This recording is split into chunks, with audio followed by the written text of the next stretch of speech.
অনেক ডিরেক্টর রয়েছে যারা ইউটিউবকে খুব ছোট করে, ইউটিউবারদের খেলেও ছোট করে, কিন্তু তারা তাদের ফিল্ম প্রমোশন পেয়ার সব কিছু ইউটিউবের মধ্যে দিয়েই করে। তো হ্যালো ফ্রেন্ডস, মুভি উইথ আরজেতে আপনাদের সকলকে স্বাগত।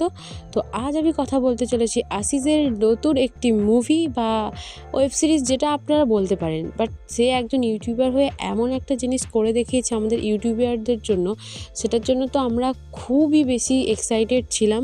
আমি এর ট্রেলার রিভিউ করার সময়ও বলেছিলাম যে আমি এই মুভিটা বা এই সিরিজটা দেখার জন্য খুবই ইন্টারেস্টেড।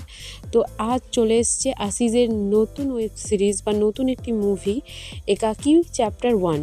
তো যেটা দেখলাম এবং দেখে আমার কেমন লাগলো, এবং ইউটিউবে অ্যাভেলেবেল রয়েছে, সব থেকে বড়ো ব্যাপার। কোনো জায়গায় গিয়ে যে কিনে দেখতে হবে সেরকম কোনো ব্যাপার নয়। আপনারা চাইলে অবশ্যই মুভিটা দেখতে পারেন এবং দেখে আমাকে অবশ্যই কমেন্ট করতে পারেন যে আপনাদের কেমন লাগলো। তো এই ভিডিওর মধ্যে আমি আপনাদের এখানে জানাবো যে আমার কেমন লাগলো। তো ভিডিওটি সম্পূর্ণ দেখার জন্য আপনাদের কাছে অনুরোধ রইল। সব থেকে একটা কঠিন টপিক নিয়ে মুভিটা রিলিজ করেছে, সেটা হলো যে হরার এবং কমেডি। সে চেয়েছে মানুষকে ভয় দেখিয়ে হাসাবে, আবার হাসিয়ে ভয় দেখাবে। তো এরকম একটা টপিককে নিয়ে যেহেতু মুভিটা বানানো হয়েছে, তো আমি তো দেখে এত বেশি ভালো লেগেছে, আমি তো খুবই ইমপ্রেসড। এবং একজন ইউটিউবার যেটা করে দেখালো, সেটা আমাদের ইউটিউবারদের জন্য খুব বড় একটা পাওয়া।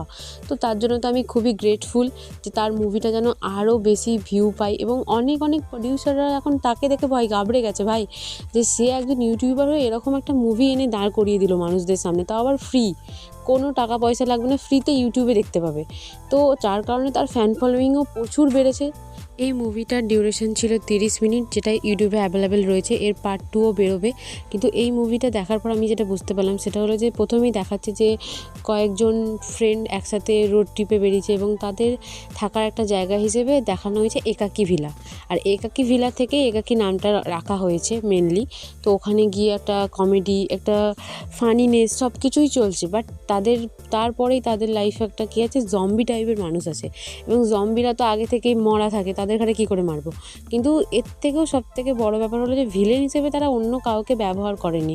তারা লাইটসের এমন এমন খেলা দেখিয়েছে, যার কারণে মনে হয় যেন লাইটসগুলোই ভূত হয়ে যেন কাছে এসে ধরছে।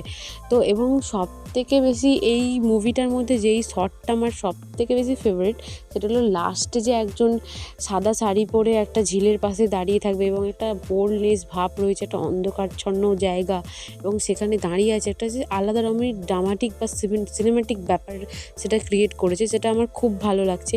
এবং এটা যে একটা ইউটিউবারের তৈরি করা মুভি, সেটা কেউ দেখে বলতেই পারবে না। এর লাইট, এর কালার কম্বিনেশন, প্রত্যেকটা জিনিসের মাস্ত। এই মুভিটার মধ্যে একটা পার্টি সং রয়েছে, যেটা আমার খুব ভালো লেগেছে। এর মধ্যে যারা একটা আলাদা রকম রিয়েল লাইফ মজ মস্তি দেখিয়েছে। তো এই মুভিটা বা এই 30 সেকেন্ডের সিরিজটা দেখে আপনার একদমই মনে হবে না যে এটা কোনো ইউটিউবের শর্টের মতো লাগছে। জাস্ট ব্যাপক মুভির মতনই লাগছে, খুব অসাধারণ। আমার তো এই সিরিজটা খুব ভালো লেগেছে, সিরিজ বলুন, মুভি বলুন, যাই বলুন, খুব ভালো লেগেছে। আপনারা দেখতে পারেন, ইউটিউবে অ্যাভেলেবেল রয়েছে। তো আমার ভিডিওটা আপনার কেমন লাগলো সেটা অবশ্যই আমাকে কমেন্টে জানাবেন।